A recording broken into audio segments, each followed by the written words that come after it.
नहीं करबै ककरो आस, जखन मिथिला हमर बास।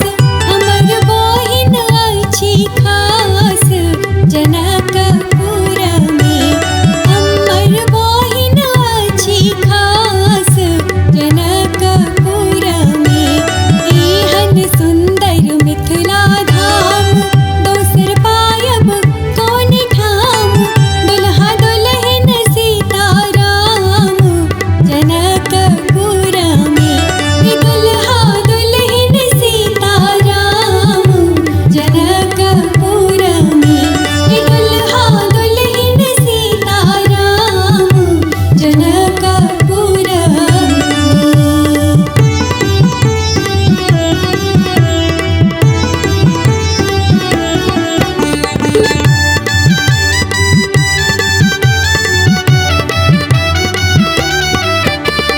बहिन सिया सुकुमारी, धिय जनक दुलारी।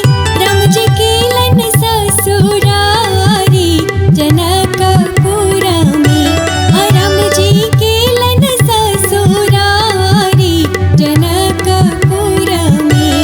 एहन सुंदर मिथिला धाम दोसर पायब कौन ठाम।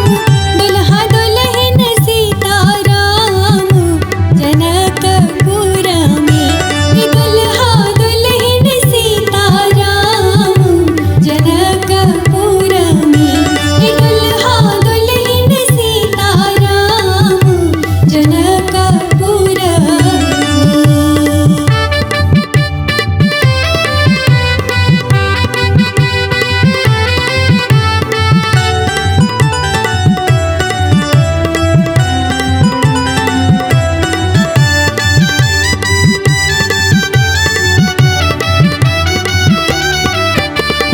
गंगा सागर स्नान, दर्शन